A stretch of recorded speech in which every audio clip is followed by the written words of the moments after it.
como usted sabe, los mercados han estado nerviosos. ¿Cuál sería la perspectiva de lo que los del Plan C y de lo que va a ocurrir, mi estimadísimo Antonio Antolini? Bienvenido, buenos días. ¿Cómo estás? ¿Qué tal? ¿Cómo estás, Luis Alberto? Qué gusto saludarte. En efecto, sí, lo que se plantea, yo creo que hubo una confusión en términos de lo que una Cámara, como la Cámara de Diputados, puede hacer.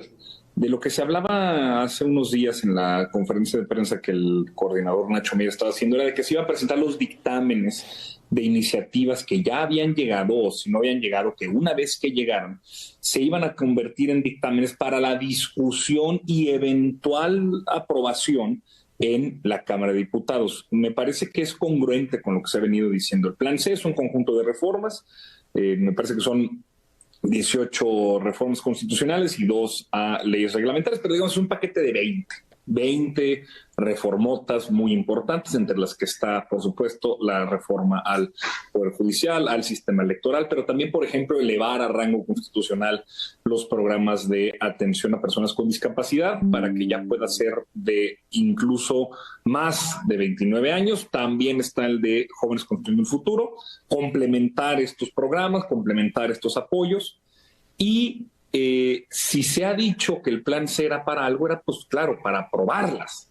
Y ahora que después de la elección se ha conseguido la mayoría calificada, al menos ya de manera muy clara en la Cámara de Diputados, me parece que sí en efecto es congruente que se diga que vamos a tener un dictamen en la Cámara de Diputados y que después de un proceso de socialización, de un proceso de negociación propia de un parlamento, sería en septiembre, cuando todavía con un mes de gobierno restante el presidente López Obrador tenga la 65 legislatura esta mayoría calificada que en esta elección, la del pasado 2 de junio, de hace una semana, el pueblo de México ratifica con su voto para poner esa cantidad de diputados y esa cantidad de senadores próximamente en las cámaras. Entonces creo que es congruente, hay digamos mucho nerviosismo entre la prensa corporativa, entre los analistas financieros, entre hombres y mujeres que siguen sin lograr reconocer que el pueblo de México es un pueblo sofisticado, que la reconciliación de la que tanto hablan en medios de comunicación y otros espacios sucedió en las urnas y que,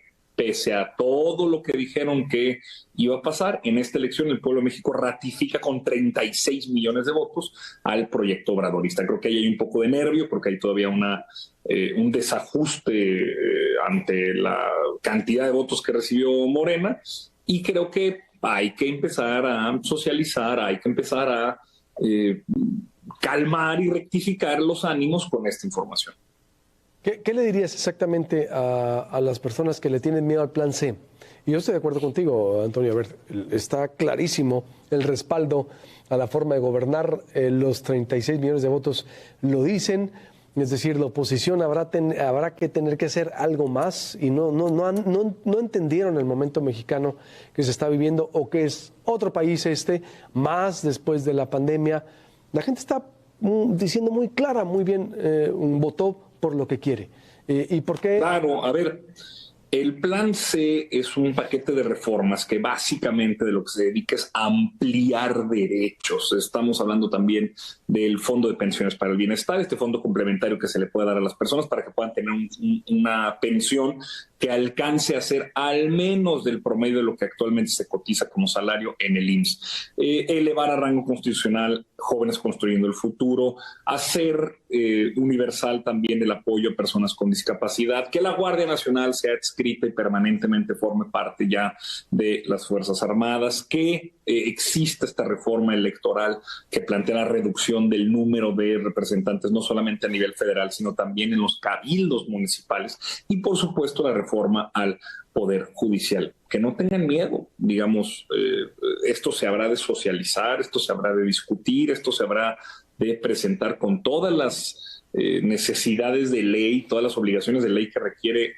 cualquier iniciativa en las cámaras. Y además, creo que quienes tienen miedo, quienes se sienten desplazados, quienes no se reconcilian con esto, pueden estar seguros, como lo estuvieron en 2018, casi 6 millones de personas que no estaban de acuerdo con el proyecto obradorista, y que a la postre, 6 años después, se convencieron y votaron por nosotros, dando así un total de 36 millones de votos, que no teman, que siempre el proyecto obradorista puede resultar para algún sector ya más pequeño y reducido, pero puede resultar de mucho nerviosismo y de dificultad para poder entenderse, pero a la larga, 6 años después así lo demostraron, las personas que en un momento tuvieron miedo, después terminan suscribiendo, apoyando y convencidos de que por el bien de todos, primero los pobres, y esa es la esencia fundamental del Plan C.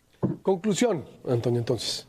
Porque sí, en septiembre sería entonces, como se ha dicho. Yo creo que sí. Para septiembre se instala, recordemos que la presidenta de la República electa, Claudia Sheinbaum, inicia su mandato el 1 de octubre, ya no el 1 de diciembre. Entonces, ese pequeño mes que todavía hay entre septiembre y octubre, que es el inicio de la nueva legislatura, todavía el presidente López Obrador estará en funciones. Ese mes será un mes de transición en donde ya ha instalado el nuevo Congreso. Un mes todavía el presidente López Obrador podrá presentar iniciativas en su mandato y el 1 de octubre la presidenta electa Claudia Sheinbaum tomará la tutela del país con esta mayoría que se construyó a partir de los votos. Te agradezco mucho, Antonio, como siempre. Te mando un abrazo. Gracias, a la orden. Vamos ahora con la visión de la oposición sobre el Plan C. Ya acabamos de escuchar a Tony Antolini. ¿Cuál sería tu reflexión de lo que viene el Plan C de las reformas?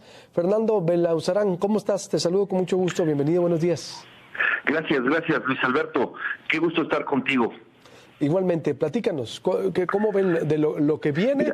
Que finalmente, ¿qué fue lo que votó? Pues la gente, mi estimadísimo, 36 millones de votos están a favor de la continuidad y hasta de un Plan C. Ciertamente, el sector de la población que ustedes representan dicen están en contra. ¿Por qué?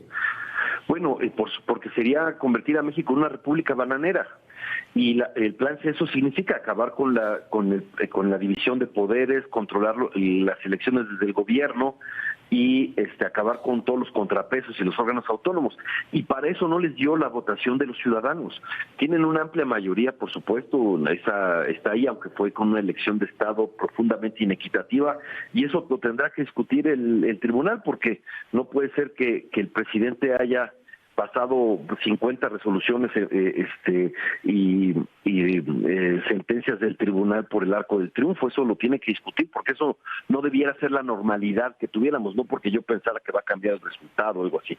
Ahora, en el asunto de la sobrerepresentación, hubo 42% de ciudadanos que votaron por la oposición en el Congreso y 54% por el oficialismo. Esa es la relación. Después de la elección de 1988, la primera reforma electoral se dio con el objetivo explícito de que ninguna fuerza pudiera cambiar la Constitución por sí sola, que tuviera un acuerdo. Y aquí hacen un fraude a la ley. Hay una coalición gobernista totalmente controlada por el presidente de la República, por el Ejecutivo, y entonces ganan los distritos uninominales juntos, pero luego se desdoblan en 3 para tener la sobrerepresentación 3 veces. Y entonces una diferencia que es de 12% en la votación, 54-42, la quieren convertir en el Congreso una diferencia de 50 puntos, 73% a 23%, ¿no? Y ese no es el país que tenemos, ¿no? Yo sé que por la cláusula de gobernabilidad famosa, esa que querían que con el 43% tuvieran el 51% para poder tener mayoría simple. Ese era el objetivo. Ese 8% es el que se quedó como tope. Pero entonces, como luego se desdoblan, quieren 8% extra para Morena, 8% para el PT, 8% para el PT, para el Verde, bueno, pero en total una sobrerepresentación de 19%. Y como es suma cero, el 19% de sobrerepresentación significa el 19% de subrepresentación de la oposición, y hace una diferencia absurda. Entonces, si ellos modifican en solitario el Plan C, va a ser ilegítimo, porque eso no es el pueblo de México.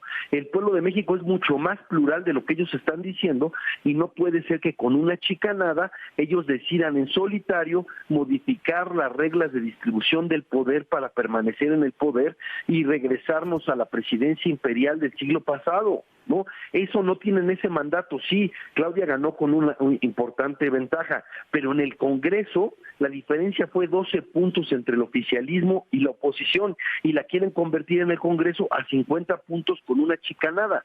Eso no es lo que votó la sociedad, eso no representa a la sociedad mexicana y es un burdo fraude a la Constitución que yo espero que el Tribunal Electoral se ponga los pantalones y haga valer, pues haga que el Congreso sea representativo de la pluralidad de la sociedad mexicana. Ese es el mandato constitucional, la pluralidad es esa, no darles una supermayoría que no tuvieron en las urnas.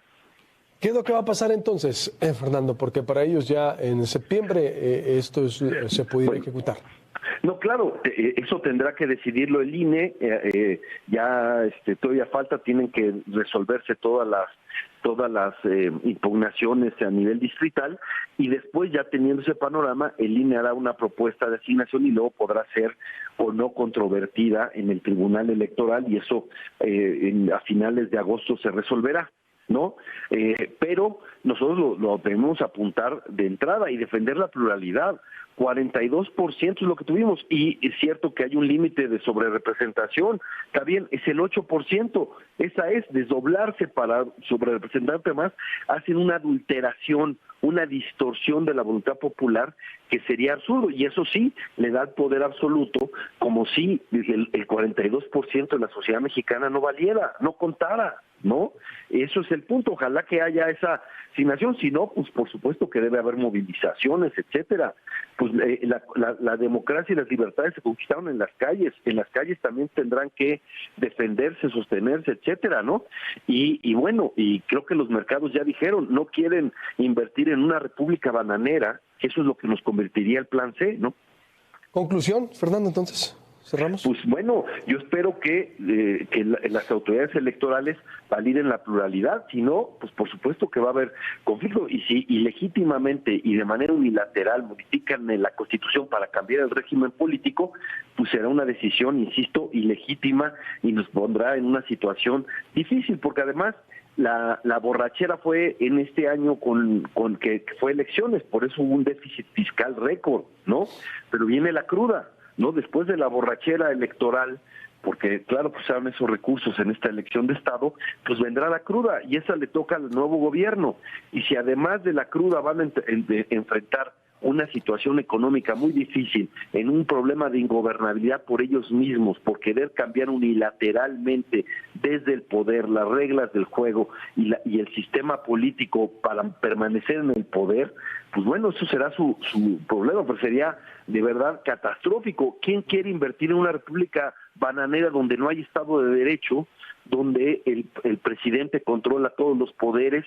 Pues eso es ir en contra de la tablita de salvación que tiene el siguiente gobierno, que se llama nearshoring. Esa es la tablita de salvación y para eso tienen que dar certeza jurídica, y para que haya certeza jurídica tiene que haber división de poderes, ¿no? Eso es elemental, y aquí quieren cambiarnos la Constitución haciendo pasar su mayoría de 54%, que sí es una mayoría importante, a una supermayoría de 73%. Eso no es justo, no es legal, no es constitucional, es un burdo fraude legal y yo espero que el tribunal no lo acepte. Vamos a ver, ojalá acepte, porque, insisto, el objetivo explícito de la primera reforma y que fue convalidada después era que ninguna fuerza por sí sola pudiera cambiar la Constitución sin acordar con un sector de la oposición, y ni el PT es oposición ni el Verde es oposición, ¿no? Pues vamos a estar en contacto, mi estimado Fernando, y vamos a ver el desarrollo. Te agradezco mucho como siempre. Buenos días. No, gracias a ti. Un fuerte abrazo. Fernando Belauzarán.